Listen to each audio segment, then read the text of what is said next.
When you think about the golden age of Hollywood westerns, what comes to mind? For a lot of us, it's the image of a lone rider on the horizon, the stoic hero and his trusty sidekick.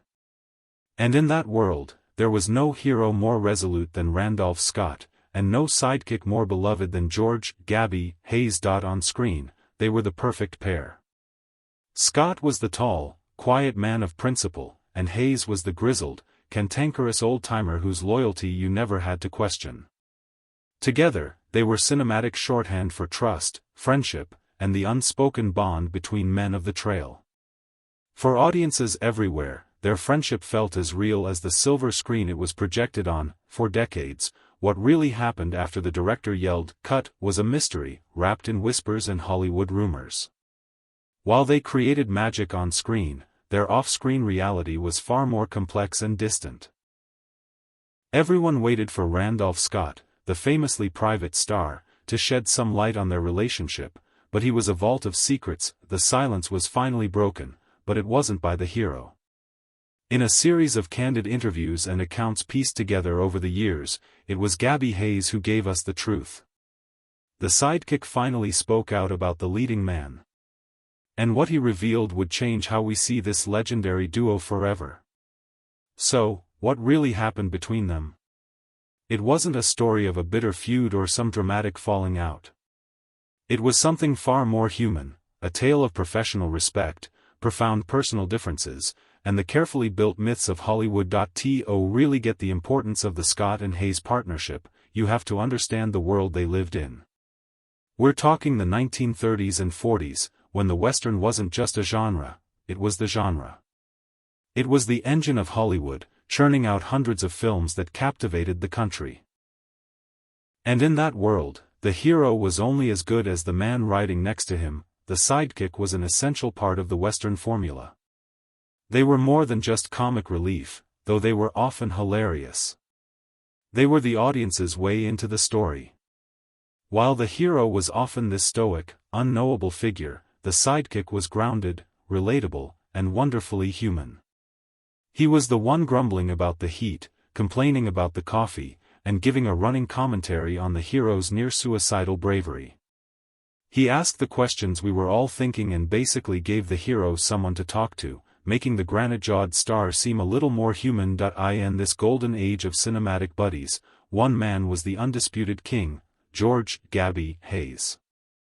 He wasn't just a sidekick, he was the sidekick. His whiskered, wrinkled face was as recognizable as any leading man's. He rode alongside almost every major Western star of the era, from Hopalong Cassidy and Gene Autry to John Wayne and, of course, Randolph Scott. He made over a dozen films with Wayne and an incredible 41 pictures with the singing cowboy Roy Rogers. His on-screen persona was a masterpiece. He was the crotchety prospector, always muttering his signature phrases like, "You're dern tootin'," and calling everyone a young whippersnapper. He was toothless, disheveled, and looked like he carried the dust of 1,000 trails on his clothes. But underneath it all was a heart of gold. He was fiercely loyal, brave when it counted, and had a folksy wisdom that often saved the day. Audiences adored him. He got so popular that he achieved something almost unheard of for a supporting actor. He became a star in his own right. For years throughout the late 1930s and 1940s, exhibitors consistently voted Gabby Hayes one of the top 10 money-making Western stars, an honor usually reserved for the heroes. His name on a poster was a guarantee of a good time. He was so iconic that Mel Brooks even paid tribute to him in Blazing Saddles with the character Gabby Johnson delivering authentic frontier gibberish. This was the man who became linked with Randolph Scott in the public's mind. He was the master of his craft. But the secret to his success, and the core of the mystery that would later surround him and Scott, was that the man known as Gabby Hayes was a complete fabrication. If you met the actor George Francis Hayes on the street, you would never in a million years connect him to the character he played. The contrast was so stark it was almost funny. The real George Hayes was intelligent, articulate, well-read, and always impeccably dressed. He wasn't a folksy prospector, he was a sophisticated man, a shrewd investor, and a devoted husband. The entire Gabby persona was one of the greatest acting jobs in Hollywood history. His story starts not on a dusty trail, but in his father's hotel in Stanage, New York, where he was born in 1885. As a young man, he was drawn to the stage, not the saddle. He played semi-pro baseball, worked in a circus, and at 17, ran away to join a traveling stock company. He found his footing in vaudeville, becoming a successful performer. In 1914, he married the love of his life, Olive Ireland, and together they built a comfortable career on the stage. In fact, Hayes was so successful that by 1928, at 43 years old, he retired, but then the stock market crash of 1929 hit. Like so many others, Hayes lost everything. Facing ruin, it was his wife Olive who talked him into trying his luck in the movies. They moved to LA, and the 44-year-old stage actor started his second act.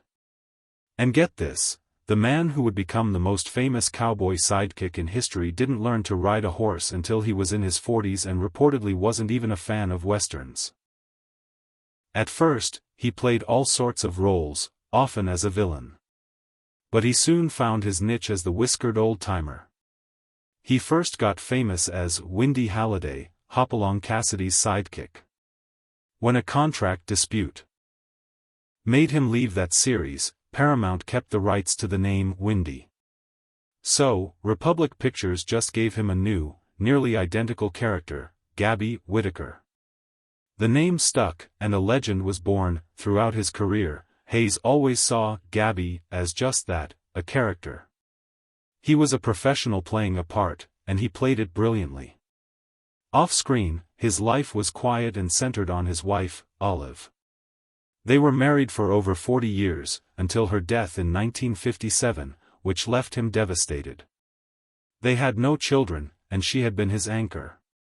After she passed, he became more reclusive, living quietly before moving into a small apartment building he owned. This was the real George Gabby Hayes, a sophisticated, well-read stage actor at heart, a devoted husband pushed into movies by financial disaster, and a private man who created a public persona that was his total opposite. He understood the difference between performance and reality better than anyone.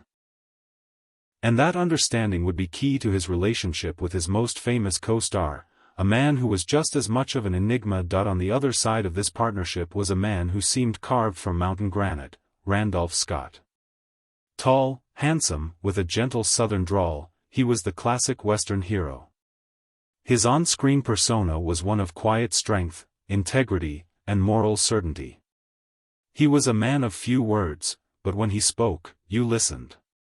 For decades, Randolph Scott was the Western, born in Virginia and raised in a wealthy North Carolina family. Scott came from a world of privilege. He served in World War I, went to college, and was all set to become an accountant in his father's firm. A vacation to California changed all that. A family connection got him a letter of introduction to Howard Hughes, which led to work as an extra. He was hooked. He enrolled in the Pasadena Playhouse to learn the craft, and with his looks and charm, he signed with Paramount in 1932. Like Hayes, Scott was an immediate success, but his private life stayed intensely private. He was known for being reserved, professional, and almost painfully guarded. In a town built on gossip, Scott refused to play the game. He rarely gave interviews, following a simple rule: never let yourself be seen in public unless they pay for it. This wasn't just a strategy, it was who he was. To understand Scott's deep need for privacy, you have to look at the most talked about relationship of his life, his friendship with Cary Grant. They met on the set of Hot Saturday in 1932 and became inseparable. For the next 12 years, they lived together off and on in a Malibu beach house the press called Bachelor Hall. The arrangement fueled intense speculation in Hollywood that has never stopped. Were they just good friends and roommates, or was it a romantic bond, hidden in plain sight during an era when that would have been career suicide? Both men denied anything romantic. Regardless of the truth, living Under that kind of scrutiny for over a decade surely solidified Scott's resolve to keep his personal life completely shielded from the public. He saw firsthand how quickly private lives could become public gossip, and he built a fortress around himself. That fortress was made of more than just silence. It was built with smart financial planning. Scott was one of the sharpest businessmen in Hollywood. He was one of the first actors to form his own production company, giving him control and a share of the profits. While other actors were spending their fortunes, Scott was investing his. He put money into real estate, oil wells, and stocks. By the time he retired, he was one of the wealthiest men in Hollywood, with a fortune worth many millions of dollars. This was the guy who would sit on set in a perfect suit, calmly reading the Wall Street Journal while his stuntman did the dangerous work. He eventually married and adopted 2 children with his second wife, Patricia Stillman, and remained with her for the rest of his life. He was a devoted family man, deeply religious, and in retirement, he spent his days playing golf with friends like Fred Astaire. He was a Southern gentleman, a tycoon, and a fiercely private person. This was the man Gabby Hayes had to be best friends with on camera. You couldn't imagine 2 more different men. When Randolph Scott and George "Gabby" Hayes appeared on screen together, it was magic. They made 6 films together, and in each one, their dynamic was the heart of the story. Take the 1947 film Trail Street. Scott plays the legendary lawman Bat Masterson, and Hayes is his friend, the stable keeper Billy Burns. Their chemistry is effortless. Scott is the calm center of the storm, and Hayes is his excitable, talkative, but loyal counterpart. The on-screen friendship worked because it was perfectly balanced. Hayes's frantic energy made Scott's stoicism seem even more heroic. Scott's moral compass gave Hayes's character a hero to believe in. They were 2 sides of the same coin, creating a friendship that felt real. Audiences believed it because the performances were that good, and this gets us to the breaking silence moment. According to various accounts and comments Hayes made later in life, their relationship was strictly professional. There was no secret feud or dramatic fight. It was simply a case of 2 fundamentally different people whose paths crossed at work but never in their personal lives. They didn't hang out off-set. After a day's work, Scott retreated into his own guarded world, and Hayes, at his core, was a homebody devoted to his wife and his quiet life. Hayes seemed to understand and respect Scott's reserved nature. He never criticized Scott. In fact, he often defended him, explaining that Scott's distance was a professional shield against the nosy nature of Hollywood. There was, however, a professional reality that Hayes sometimes acknowledged. Scott was the star. He got top billing and the big salary. Hayes was the sidekick. In one radio interview, Hayes touched on this with a bit of weariness, saying he wished he could get on the horse first instead of waiting for the hero to save me.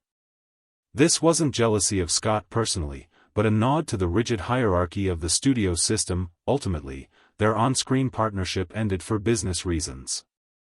Contracts expired, tastes changed, and both actors moved on. Scott famously focused only on westerns in his later career, producing his own films and becoming more popular than ever. As the B-Western faded, Hayes found new life on television, hosting The Gabby Hayes Show, a kids' program that ran from 1950 to 1954. The truth, as pieced together from Hayes's own words, is less dramatic than the rumors but way more interesting. Theirs wasn't a failed friendship, but a successful professional team-up between 2 men who knew the rules of the game. They came to the studio, put on their costumes.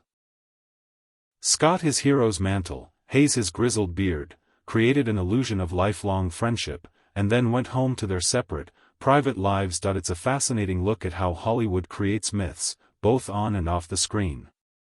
The real stories behind these legends are often the most compelling.